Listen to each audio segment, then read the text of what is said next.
National reports have called out our country's obesity problem and the impact it can have in building a successful military, which is why on Fort Carson you'll find a resiliency campus with anything and everything to keep our soldiers in shape. What kind of training, son? Army training, sir! Army training, sir! In the 1981 movie Stripes, they make light of Army training, but there's nothing light about it. More than half our soldiers are struggling with it. Currently, 62% of the Army is overweight or obese. So we're going to place the client back on the mask. A few months ago, I got to my peak at about 235 pounds. Meet Sergeant Ryan Musel. Gotten a little bit older, so metabolism slows down. You start moving a little bit slower. He tried to deny it for a while. You're at 70% of your maximal heart rate. I actually kind of hit it. I bought the bigger uniforms and stuff, so it puffed up. But that only lasted so long. The peers and people that I work with a lot of the time, they could still tell, and they used to make, chubby jokes and stuff like that. So that was really what motivated me to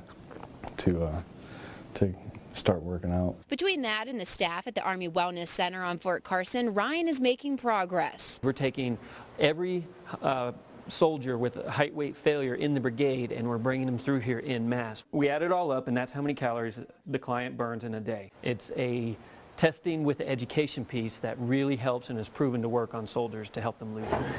There are 3 tests. First, body fat. Okay, Ryan, just have a seat. All right. You're going to breathe naturally and limit movement, please, okay? Step into the state-of-the-art bod pod. If you just weigh yourself on a scale, you don't know if you're gaining muscle or losing fat or anything. So what the bod pod does, it breaks it down for you, and it'll be able to tell through calculations exactly how much of Ryan is, the soldier is body fat versus how much is lean tissue. The results are pretty instant. Fat mass is decreased.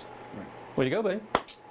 Next, the metabolism test. The key to this test is to not talk and not fall asleep. This test gives the soldier an idea of how many calories they need in order to lose weight and reach their goals. All your vital functions are going to be measured with this test.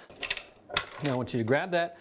Now keeping your back straight, your knees slightly bent, looking straight up, I want you to pull up as hard as you can, okay? Ready to go. And finally, the physical test. This test is based upon his heart rate, based upon age. Let's go ahead and put this heart rate monitor on. For a civilian, these tests could cost $1,200 each time.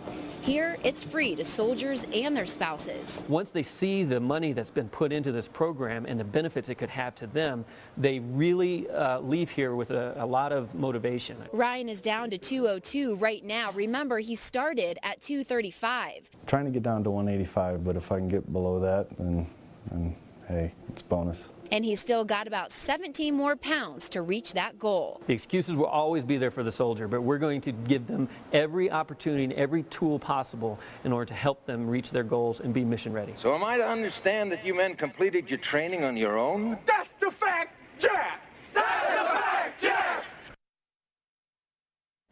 Well, Tony says the cost to maintain a state-of-the-art facility are not as high as the cost to fight diseases that come with being overweight, like diabetes, hypertension, and orthopedic injuries.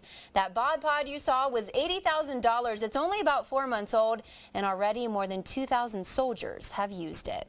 Terry?